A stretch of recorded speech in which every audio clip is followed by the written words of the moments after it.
Welcome back to Crypto Meets AI. Jerry here with an update for you. Do me a favor, friends. Smash that like button, hit subscribe, and comment down below.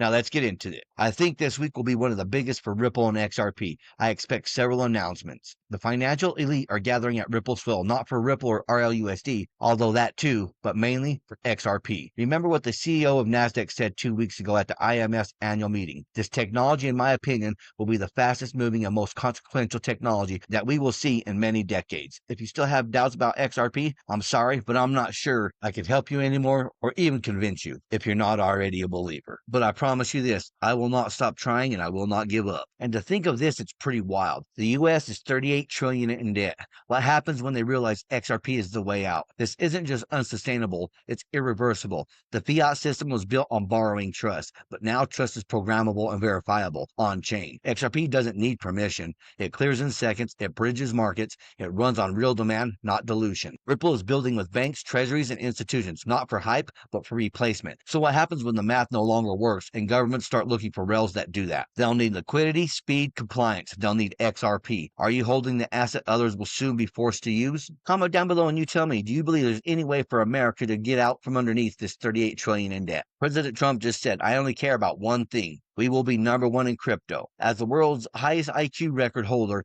I am sure that America will be number one in crypto, and as WLFI crypto will be top 10. And Americans will be blessed and become wealthy in 2026. Those are some pretty bold claims, and he says he has the world's highest IQ. I did ask Rock, and there's no verifiable proof that he does have the actual Guinness Book of World Records. They stopped keeping track in like the 1990s. But at any rate, obviously he does have a very high IQ. I only care about one thing.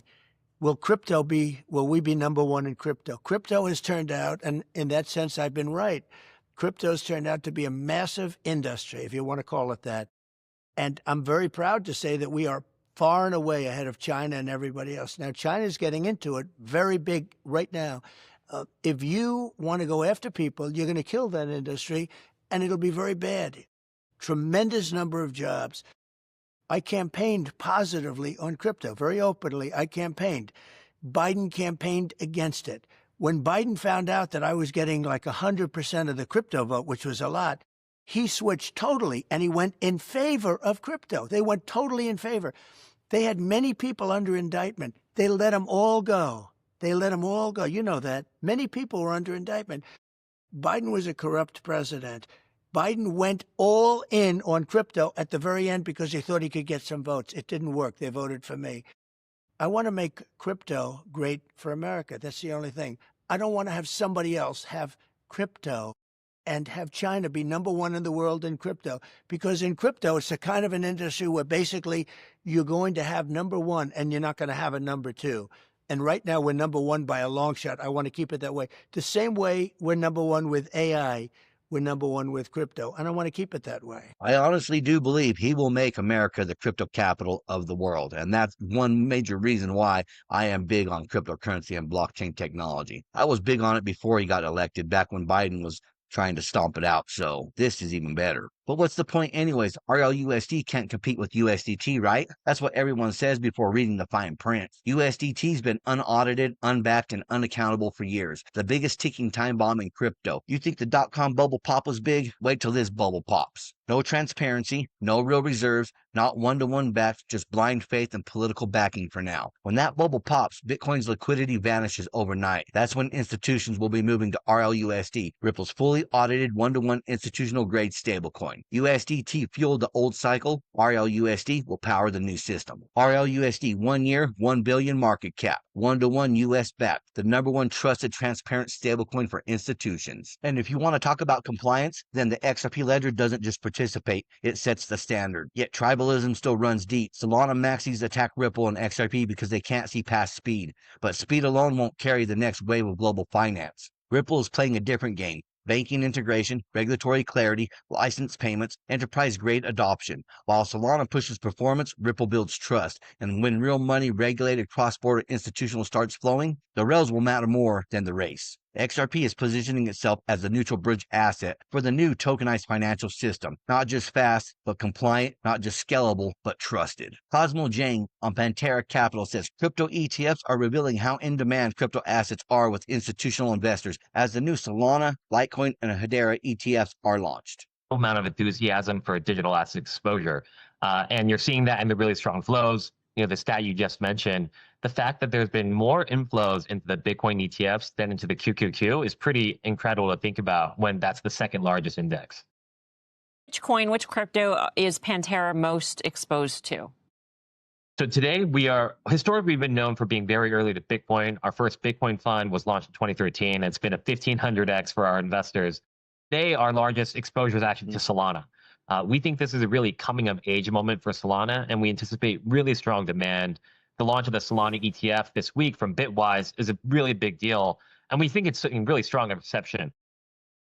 One of the little known facts, BSOL, the ticker for Bitwise's Solana ETF, Bitwise, by the way, a Pantera portfolio company, launched with the highest day one volume of any ETF launch year to date, and has over 400 million of assets now. Cosmo, Tim, great to have you on again. And, when you're here, you did talk about your exposure to Solana. The fact that you've got XRP and a couple other ETFs coming through also in kind of what we would call the more established token space.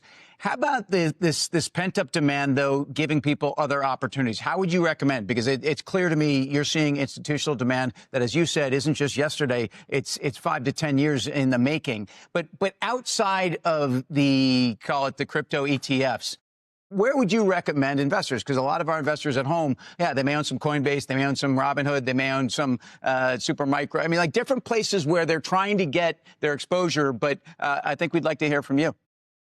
Well, so recently there's been this big boom in a new set of companies called digital asset treasuries, or DATs. It's an area that we as a firm really helped kickstart earlier this year and have leaned into.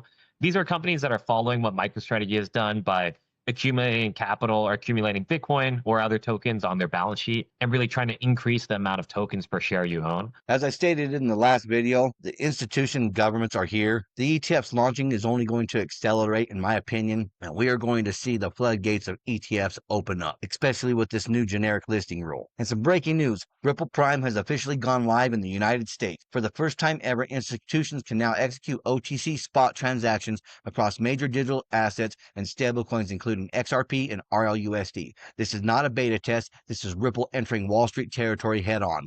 Ripple Prime gives institutional clients direct access to deep multi-asset liquidity, regulated prime brokerage infrastructure, on-demand settlement using XRP and RLUSD. This is the missing piece that connects traditional capital markets to digital finance. Ripple isn't talking about bridging worlds anymore. It's actually doing it in the open and on American soil. XRP now sits at the center of institutional trading, settlement, and liquidity aggregation. And last up, what if the Ripple lawsuit was never about XRP being a security, but to stall Ripple long enough for regulators, banks, and global institutions to finish building the next system, financial plus identity? Ripple with David Schwartz is building ZK-proof infrastructure for institutions and also for retail to oppose digital ID. Gary Gensler gave a lecture at MIT on digital identity in 2018. While the SEC dragged Ripple through the courts, the infrastructure for global financial system, digital identity, and zero-knowledge compliance was being quietly built. Now the Clarity Act will legalize it. The rails are live, the tracks have been set. The train is leaving the station. Well, that's what I have for you folks.